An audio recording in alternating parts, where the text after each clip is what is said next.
Hey guys, welcome back to Amarasiri YouTube channel. Guys, ನಾನು last ವಿಡಿಯೋದಲ್ಲಿ ತುಳಸಿ ಹಬ್ಬದ ಹಿನ್ನೆಲೆ ತಿಳಿಸ್ಕೊಟ್ಟಿದ್ದೆ. ಈಗ ತುಳಸಿ ವಿವಾಹದ ಪೂರ್ವ ಸಿದ್ಧತೆ ಮತ್ತು ತುಳಸಿ ವಿವಾಹನ ಸರಳವಾಗಿ ಹೇಗೆ ಮಾಡೋದು ಅಂತ ತಿಳಿಸ್ಕೊಡ್ತೀನಿ. ಇಲ್ಲಿ ನಾವು ಮೊದಲನೇದಾಗಿ ಅರಿಶಿನ ಕುಂಕುಮನ ತೊಗೊಂಡಿದ್ದೀನಿ. ಕರ್ಪೂರ ಬೆಳಗೋದಕ್ಕೆ ನಾನಿಲ್ಲಿ ಕರ್ಪೂರನ ತೊಗೊಂಡಿದ್ದೀನಿ ಮತ್ತು 2 ಸಾಂಬ್ರಾಣಿ ತೊಗೊಂಡಿದ್ದೀನಿ. ಸಾಂಬ್ರಾಣಿ ಕಡ್ಡಿನೂ ಕೂಡ ತೊಗೊಂಡಿದ್ದೀನಿ. ಪೂಜೆ ಮಾಡೋದಕ್ಕೆ ಅಗರಬತ್ತಿ ಬೇಕಲ್ವ, ಸೊ ಹಾಗಾಗಿ ನಾನು ಇದನ್ನು ಕೂಡ ತೊಗೊಂಡಿದ್ದೀನಿ. ನೆಕ್ಸ್ಟು ನಾನಿಲ್ಲಿ ತುಳಸಿಗೆ ಮಡ್ಲಕ್ಕಿ ಇಡೋಕ್ಕೋಸ್ಕರ ಬ್ಲೌಸ್ ಪೀಸ್ನ ತೊಗೊಂಡಿದ್ದೀನಿ. ಒಂದು ಬ್ಲೌಸ್ ಪೀಸ್ನ ತೊಗೊಂಡಿದ್ದೀನಿ. ಎಲೆಡ್ಕೆ ಬಾಳೆಹಣ್ಣು ಕೂಡ ತೊಗೊಂಡಿದ್ದೀನಿ. ಎಲೆಡ್ಕೆ ಬಾಳೆಹಣ್ಣು ಇನ್ನೂ ಕೂಡ ಬೇಕು, ಯಾಕಂದರೆ ಮುತ್ತೈದೆಯರಿಗೆ ಅರಿಶಿನ ಕುಂಕುಮ ಕೊಡಬೇಕಲ್ಲ. 5, 9 ಈ ಥರ ಮುತ್ತೈದೆಯರಿಗೆ ಅರಿಶಿನ ಕುಂಕುಮ ಕೊಟ್ಟರೆ ತುಂಬಾ ಒಳ್ಳೆಯದು. ಸೊ ಅದಕ್ಕೂ ಕೂಡ ಬೇಕು. ಇದು ತುಳಸಿ ಮುಂದೆ ಇಡೋದಕ್ಕೋಸ್ಕರ ತೊಗೊಂಡಿದ್ದೀನಿ. ಮತ್ತು ನಾನಿಲ್ಲಿ 1 ಡಜನ್ ಆಗೋಷ್ಟು ಹಸಿರು ಬಳೆನ ತೊಗೊಂಡಿದ್ದೀನಿ. ಮತ್ತು ಇದು ಬಾಸಿಂಗದ ಸೆಟ್ಟು, ಇದನ್ನು ಕೂಡ ಒಂದು ತೊಗೊಂಡಿದ್ದೀನಿ. ಇದಂತೂ ಇಂಪಾರ್ಟೆಂಟ್ ಅಂತಲೇ ಹೇಳ್ಬೋದು. ಇದು ಮೇಯ್ನಾಗಿ ಇಡಲೇಬೇಕು. ಮತ್ತು ಅರಿಶಿನ ಕುಂಕುಮ ಕೂಡ ನಾನಿಲ್ಲಿ ತೊಗೊಂಡಿದ್ದೀನಿ. ಮತ್ತು ಒಂದು ಒಡೆದೇ ಇರೋವಂಥ ಕಾಯಿನ ತೊಗೊಂಡಿದ್ದೀನಿ. ಯಾಕಂದರೆ ಸಂಕಲ್ಪ ಮಾಡ್ಕೊಳ್ಳೋದಕ್ಕೆ ಒಂದು ಕಾಯಿನ ತೊಗೊಂಡಿದ್ದೀನಿ. ಇದಿಷ್ಟು ಮಡ್ಲಕ್ಕಿ ನೆಕ್ಸ್ಟ್ ನಾನಿಲ್ಲಿ ತುಳಸಿಗೆ ಹಾಕೋದಕ್ಕೆ ಗೆಜ್ಜೆ ವಸ್ತ್ರನ ತೊಗೊಂಡಿದ್ದೀನಿ. ಮತ್ತು ಇದು 365 ಬತ್ತಿ. ಇದನ್ನು ಹಚ್ಚೋದು ತುಂಬಾ ಒಳ್ಳೆಯದು. ಯಾಕೆ ಅಂತ ನಾನು ಮುಂದೆ ಕಂಟಿನ್ಯೂ ವಿಡಿಯೋದಲ್ಲಿ ಹೇಳ್ತೀನಿ. ಇದು 365 ಬತ್ತಿಗಳು. ಮತ್ತು ನಾನಿಲ್ಲಿ ತುಳಸಿಗೆ ಕಟ್ಟೋದಕ್ಕೆ ಅರಿಶಿನದ ಕೊಂಬನ್ನ ರೆಡಿ ಮಾಡಿ ಇಟ್ಕೊಂಡಿದ್ದೀನಿ.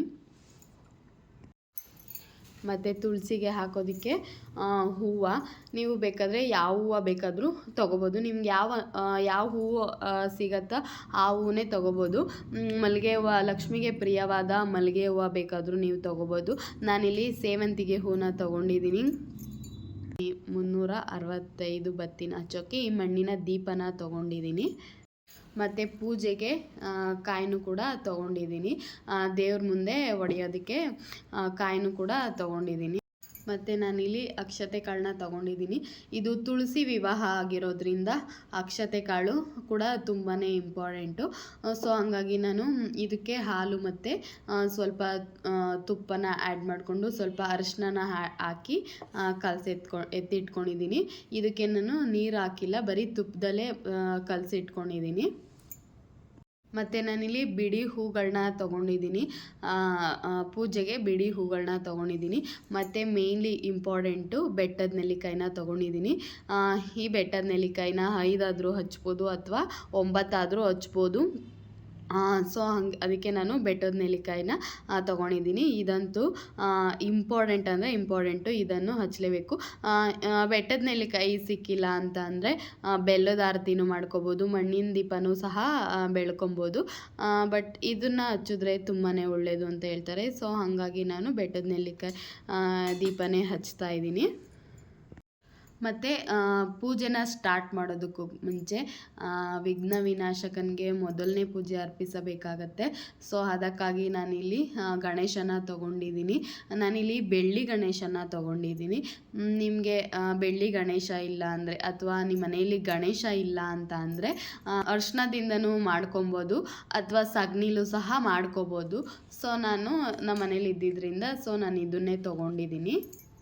ಮತ್ತು ದೇವ್ರ ಮುಂದೆ ಇಡೋದಕ್ಕೆ ಬಾಳೆಹಣ್ಣು ಮತ್ತು ಆರೆಂಜ್ನ ಇಟ್ಕೊಂಡಿದ್ದೀನಿ ನಾನು. ಮತ್ತು ಬೆಟ್ಟದ ನೆಲ್ಲಿಕಾಯಿ ಜೊತೆ ಹಚ್ಚೋದಕ್ಕೆ ತುಪ್ಪದ ಬತ್ತಿ ಬೇಕಾಗತ್ತೆ. ನಮ್ಮ ಮನೇಲಿ ಇದು ಯಾವಾಗಲೂ ಸ್ಟಾಕ್ ಇರುತ್ತೆ. ಯಾಕೆಂದರೆ ನಾನು ಶುಕ್ರವಾರ ಹೋಗಿ ದೇವಸ್ಥಾನದಲ್ಲಿ ತುಪ್ಪದ ದೀಪನ ಹಚ್ಚಿ ಬರ್ತೀನಿ. ಸೊ ಹಾಗಾಗಿ ನಾನು ಯಾವಾಗಲೂ ಬತ್ತಿನ ನೆನೆಸಿ ಇಟ್ಕೊಂಡಿರ್ತೀನಿ. ಇದು ಬೆಟ್ಟದ ನೆಲ್ಲಿಕಾಯಿನ ಹಚ್ಚೋದಕ್ಕೆ ಇದು ತುಪ್ಪದ ಬತ್ತಿ ಬೇಕಾಗತ್ತೆ. ಮತ್ತು ರಂಗೋಲಿ ಪುಡಿನ ತೊಗೊಂಡಿದ್ದೀನಿ. ಯಾಕಂದರೆ ತುಳಸಿ ಮುಂದೆ ರಂಗೋಲಿ ಹಾಕಬೇಕಲ್ವ ಗೈಸ್. ಸೊ ಹಾಗಾಗಿ ರಂಗೋಲಿನ ತೊಗೊಂಡಿದ್ದೀನಿ ನಾನು. ಇದಿಷ್ಟು ಪೂಜೆಗೆ ಬೇಕಾದಂಥದ್ದು. ನಾನಿಲ್ಲಿ ತುಳಸಿ ವಿವಾಹ ಮಾಡೋದಕ್ಕೆ ತುಳಸಿ ಮುಂದೆ ನಾನು ಈ ಥರ ರಂಗೋಲಿನ ಹಾಕ್ಕೊಂಡಿದ್ದೀನಿ. ನಾನು ಎಲ್ಲನೂ ಆಲ್ರೆಡಿ ಎಲ್ಲ ಎತ್ತಿಟ್ಕೊಂಬಿಟ್ಟಿದ್ದೀನಿ ತುಳಸಿ ಪೂಜೆನ ಮಾಡೋದಕ್ಕೆ. ನಾನು ಇವಾಗ ಹೆಂಗೆ ಸ್ಟೆಪ್ ಬೈ ಸ್ಟೆಪ್ ಮಾಡ್ತೀನೋ ಅದೇ ಥರ ನೀವು ಫಾಲೋ ಮಾಡ್ಕೊಂಡು ಹೋಗಿ ಅಷ್ಟೇ. ಮತ್ತು ನಾನಿಲ್ಲಿ ಹಾಲು ತುಪ್ಪನೂ ಕೂಡ ತೊಗೊಂಡಿದ್ದೀನಿ. ಯಾಕಂದರೆ ತುಳಸಿ ವಿವಾಹ ಆಗಿರೋದ್ರಿಂದ ತುಳಸಿ ಮತ್ತು ಶ್ರೀ ವಿಷ್ಣುವಿಗೆ ನಾವು ಹಾಲು ತುಪ್ಪನ ಅರ್ಪಿಸಬೇಕಾಗತ್ತೆ. ಗೈಸ್, ನೀವು ಸಂಜೆ ಮಾಡೋರು ಬೆಳಗ್ಗೆನೇ ಎಲ್ಲ ತುಳಸಿ ಪೊಟ್ಟನ್ನ ಎಲ್ಲ ತೊಳ್ದು ರೆಡಿ ಮಾಡಿ ಇಟ್ಕೊಂಡ್ಬಿಟ್ಟಿರಿ. ಸಂಜೆ ಮಾಡೋ ಹಾಗಿದ್ರೆ ನಾನಿಲ್ಲಿ ಅರ್ಶಿನ ಕುಂಕುಮನ ಹಚ್ಕೊತಾ ಇದ್ದೀನಿ ದೇವ್ರಿಗೆ. ನಾನು ಬೆಳಗ್ಗೆನೇ ಸ್ಯಾರೆ ಎಲ್ಲ ಹಾಕಿ ಮುಡಿಸಿ ಎತ್ತಿಟ್ಕೊಂಡ್ಬಿಟ್ಟಿದ್ದೆ. ತುಳಸಿ ಪೊಟ್ಟನ್ನೆಲ್ಲ ತೊಳ್ದು ನೀವು ಬೆಳಗ್ಗೆ ಮಾಡೋದಿದ್ರೆ ಸಂಜೆ ನೀವು ಮಾಡ್ಕೊಳ್ಳಿ. ಆದಷ್ಟು ಎಲ್ಲರೂ ಸಂಜೆನೇ ಮಾಡೋದು.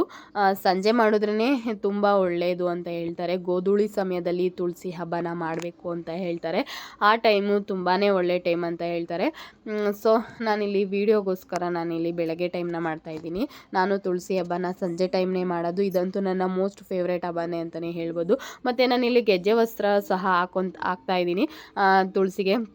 ಮತ್ತು ಹೂವನ್ನು ಹಾಕ್ಕೊತಾ ಇದ್ದೀನಿ. ನಿಮ್ಮ ಹತ್ರ ಯಾವ ಹೂವು ನಿಮಗೆ ಸಿಗುತ್ತೋ ಆ ಹೂವನ್ನು ನೀವು ಹಾಕ್ಕೊಳ್ಳಿ. ಮತ್ತು ನಾನಿಲ್ಲಿ ಅರ್ಶಿನದ ಕೊಂಬನ್ನ ರೆಡಿ ಮಾಡ್ಕೊಂಡಿದ್ದೆ. ಆ ಅರ್ಶಿನದ ಕೊಂಬನ್ನು ಸಹ ನಾನಿಲ್ಲಿ ಕಟ್ತಾಯಿದ್ದೀನಿ. ನೀವು ಅರ್ಶಿನ ಕೊಂಬು ಕಟ್ಟೋದಕ್ಕೆ ಮುಂಚೆ ಒಂದ್ಸಲಿ ಕಡ್ಡಿ ಬೆಳ್ಕೊಂಬಿಡಿ, ಅಂದರೆ ಸಾಂಬ್ರಾಣಿ ಕಡ್ಡಿಲಿ ಒಂದ್ಸಲಿ ಪೂಜೆ ಮಾಡ್ಕೊಂಬಿಡಿ. ಆನಂತರ ನೀವು ಕಟ್ಟಿ. ಗೈಸ್, ನನಗಿಲ್ಲಿ ನೆಲ್ಲಿಕಾಯಿದು ಬೆಟ್ಟದ ನೆಲ್ಲಿಕಾಯಿದು ನನಗೆ ರೆಕ್ಕೆ ಸಿಕ್ಕಲಿಲ್ಲ. ಹಾಗಾಗಿ ನಾನು ನವಿಲ್ಗರಿನ ಇಟ್ಕೊತಾ ಇದ್ದೀನಿ. ಅದು ಕೂಡ ವಿಷ್ಣುವಿನ ಸ್ವರೂಪ ಅಂತ ಹೇಳ್ತಾರೆ. ನಿಮಗೆ ಅದೇನಾದರೂ ಸಿಕ್ಕಿಲ್ಲ ಅಂತ ಅಂದರೆ ನೀವು ಕೃಷ್ಣನೂ ಸಹ ಇಟ್ಕೊಬೋದು, ಅಥವಾ ನೆಲ್ಲಿಕಾಯಿ ಟೊಂಗೆನೂ ಕೂಡ, ಅಂದರೆ ನೆಲ್ಲಿಕಾಯಿ ರೆಕ್ಕೆನೂ ಕೂಡ ನೀವು ಇಟ್ಕೊಬೋದು. ನನಗಿವತ್ತು ಸಿಕ್ಕಲಿಲ್ಲ. ಸೊ ಹಾಗಾಗಿ ನಾನು ನವಿಲ್ಗರಿ ಇತ್ತು ಅದನ್ನೇ ಇಟ್ಕೊಂಡೆ. ಮತ್ತು ನಾನಿಲ್ಲಿ ದೀಪ ಕೂಡ ಹಚ್ಕೊಂಡೆ. ಮೊದಲನೇದಾಗಿ ನಾವು ತುಳಸಿ ಪೂಜೆ ಮಾಡೋದಕ್ಕಿಂತ ಮುಂಚೆ ಗಣೇಶನ ಪೂಜೆ ಮಾಡ್ಕೊಬೇಕಾಗತ್ತೆ. ಯಾವುದೇ ಪೂಜೆ ಆಗಿರಲಿ, ಫಸ್ಟು ನಾವು ಗಣೇಶನಿಗೆ ಮೊದಲನೇ ಪೂಜೆ ಅರ್ಪಿಸಬೇಕಾಗತ್ತೆ. ಯಾಕಂದರೆ ಯಾವುದೇ ನಾವು ಮಾಡೋಂಥ ಪೂಜೆಯಲ್ಲಿ ಯಾವುದೇ ವಿಘ್ನ ಬರದಿರೋ ಹಾಗೆ ನೀನು ಕಾಪಾಡಪ್ಪ, ನೋಡ್ಕೊಳ್ಳಪ್ಪ ಅಂತ ಹೇಳಿ ಫಸ್ಟು ಪೂಜೆ ಗಣೇಶನಿಗೆ ಅರ್ಪಿಸಿ, ಮತ್ತು ನಾನಿಲ್ಲಿ ತುಳಸಿ ಗಿಡಕ್ಕೆ ಪೂಜೆ ಮಾಡ್ಕೊತಾ ಇದ್ದೀನಿ. ಗಣೇಶನಿಗೆ ನಾನು ಅಕ್ಷತೆ, ಹೂಗಳು ಎಲ್ಲನೂ ಹಾಕಿ ನಾನು ಪೂಜೆ ಮಾಡಿಕೊಂಡೆ. ನೆಕ್ಸ್ಟು ತುಳಸಿಗೂ ನಾನು ಪೂಜೆ ಮಾಡ್ಕೊಂಡು ಮಂಗಳಾರತಿ ಮಾಡ್ಕೊತಾ ಇದ್ದೀನಿ. ಮತ್ತು ಇಲ್ಲಿ ನಾನು ಬೆಟ್ಟದ ನೆಲ್ಲಿಕಾಯಿ ದೀಪ ಏನು ರೆಡಿ ಮಾಡ್ಕೊಂಡಿದ್ದೆ ಅದನ್ನು ಕೂಡ ಮಾಡ್ಕೊತಾ ಇದ್ದೀನಿ. ನೀವು ಆರತಿ ಮಾಡುವಾಗ ಹೇಳ್ಬೇಕಾದ ಮಂತ್ರ ಅಂದರೆ ತುಳಸಿ ದೇವಿಯೇ ನಮಃ ಸರ್ವಮಂಗಳದಾಯಿನಿ ನಮೋಸ್ತುತೆ, ಓಂ ತುಳಸಿ ದೇವಿಯೇ ನಮಃ ಸರ್ವಮಂಗಳದಾಯಿನಿ ನಮೋಸ್ತುತೆ ಅಂತ ಹೇಳ್ಕೋಬೇಕು. ಮತ್ತು ಇನ್ನೊಂದು ಮಂತ್ರ ಅಂದರೆ ತುಳಸಿ ದೇವಿಯೇ ನಮಃ ಗೋವಿಂದ ವಲ್ಲಭೆ ನಮೋ ನಮಃ, ಓಂ ತುಳಸಿ ದೇವಿಯೇ ನಮಃ ಗೋವಿಂದ ವಲ್ಲಭೆ ನಮೋ ನಮಃ ಅಂತ ಹೇಳ್ಕೊಂಡು ನೀವು ಆರತಿನ ಮಾಡ್ಕೋಬೇಕಾಗತ್ತೆ. ಮತ್ತು ನಾನು 365 ಬತ್ತಿ ಏನು ದೀಪ ತೊಗೊಂಡಿದ್ದೆ ಅದನ್ನು ಕೂಡ ನಾನು ಪೂಜೆನೇ ಮಾಡಿಕೊಂಡೆ.